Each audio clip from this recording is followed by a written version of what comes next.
Bugün 14 Şubat, yani takvimlerin en kırmızı günü. Sevgililer gününe sadece pahalı hediyeler veya şık akşam yemeklerinden ibaret görmemek lazım.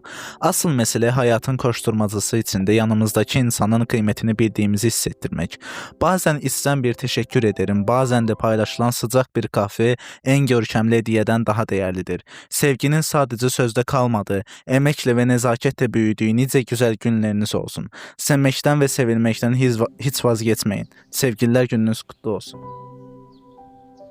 Bugün 14 Şubat, etraf kalp balonlarla ve çiçeklerle dolu olabilir ama unutmayın, birini sevmeden önce öğrenmemiz gereken en önemli şey kendimizi sevmektir. Hayatınızda biri olsun ya da olmasın, bugünkü kendi kıymetinizi bilme günü. Kendinize güzel bir kahve ısmarlayın, sevdiğiniz bir film izleyin ya da sadece huzurun tadını çıkarın. Bir başkasının sizi tamamlamasını beklemeden kendi başınıza da tam ve değerli olduğunuzu hatırlayın. Çünkü en uzun ve en önemli ilişkimiz kendimiz olandır. Kendi değerini bilen herkesin günü kutlu olsun.